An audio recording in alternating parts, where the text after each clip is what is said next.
മിസ നാടകത്തെ വിവാദത്തിൽ സദാചാരവാദികൾക്കെതിരെ രൂക്ഷ വിമർശനവുമായി ഡിവൈഎഫ്ഐ സംസ്ഥാന സെക്രട്ടറി വി.കെ. സനോജ്. അടിയന്തരാവസ്ഥയുടെ ഇരുണ്ട നാളുകളിലെ ഭരണകൂട പീഡനങ്ങളെ മറയ്ക്കാനാണ് നാടകത്തിലെ ചില രംഗങ്ങളെ മാത്രം അടർത്തിയെടുത്ത് വിചാരണ ചെയ്യുന്നതെന്ന് അദ്ദേഹം പറഞ്ഞു. ഡിവൈഎഫ്ഐ സംസ്ഥാന സമ്മേളനത്തിന്റെ പ്രദർശനവേദിയിൽ അവതരിപ്പിക്കപ്പെട്ട മിസ എന്ന നാടകവും അതിനെ തുടർന്നുണ്ടായ വിവാദങ്ങളുമാണ് ഇപ്പോൾ കേരളത്തിലെ രാഷ്ട്രീയ സാംസ്കാരിക മണ്ഡലങ്ങളിൽ ചൂടുപിടിച്ച ചർച്ചയായിരിക്കുന്നത്.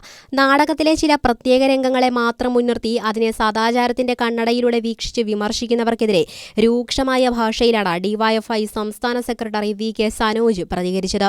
ചരിത്രത്തെ മറയ്ക്കാനും അടിയന്തരാവസ്ഥയുടെ ഇരുണ്ട നാളുകളിൽ ഒരു ജനത അനുഭവിച്ച ക്രൂരപീഡനങ്ങളെ മറക്കാനും ശ്രമിക്കുന്നവരാണ് ഇത്തരം വിവാദങ്ങൾക്ക് പിന്നിലെന്നാണ് അദ്ദേഹത്തിന്റെ ആരോപണം. 1975 അടിയന്തരാവസ്ഥ കാലം ചോദ്യം ചോദിക്കുന്നവരുടെ വായടപ്പിച്ച എതിർശബ്ദങ്ങളെ അടിച്ചമർത്തിയ ജനാധിപത്യത്തെ മാളത്തിലൊളിപ്പിച്ച ഒരു കറുത്ത കാലഘട്ടം. ആ കാലത്ത് കലാകാരിയായതിന്റെ പേരിലും ഭരണകൂടത്തോട് ചോദ്യങ്ങൾ ചോദിച്ചതിന്റെ പേരിലും കൊടിയ ഭരണകൂട പീഡനങ്ങൾ നേരിടേണ്ടി വന്ന ധീരവനിതയായിരുന്നു സ്നേഹലത റെഡ്ഡി. സ്നേഹലത റെഡ്ഡിയുടെ ജീവിതത്തെയും അനുഭവങ്ങളെയുമാണ് മിസ എന്ന നാടകം പ്രമേയമാക്കുന്നത്.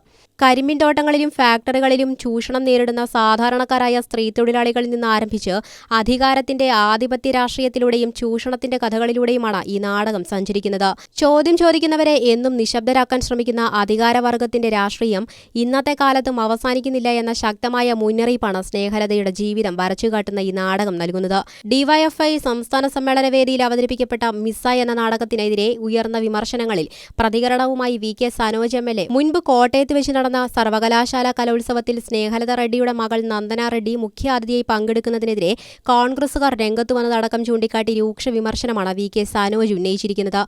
നന്ദനയെ കോട്ടയത്ത് കാലുകുത്തിക്കില്ലെന്ന് പ്രഖ്യാപനം നടത്തുകയും അതിനെ മറികടന്ന് നന്ദന പരിപാടിയിൽ പങ്കെടുത്തതുമെല്ലാം സനോജ് ഫേസ്ബുക്കിൽ പങ്കുവച്ച കുറിപ്പിൽ എടുത്തു പറയുന്നുണ്ട്. അന്ന് മാളത്തിലൊളിച്ച കോൺഗ്രസ് പിൻതലമുറയ്ക്ക് ഇന്നും മിസയെന്നും അടിയന്തരാവസ്ഥയെന്നും സ്നേഹലതയെന്നും കേൾക്കുമ്പോൾ അസ്വസ്ഥതയുണ്ടാകുന്നത് സ്വാഭാവികമാണെന്ന് സനോജ് പറഞ്ഞു.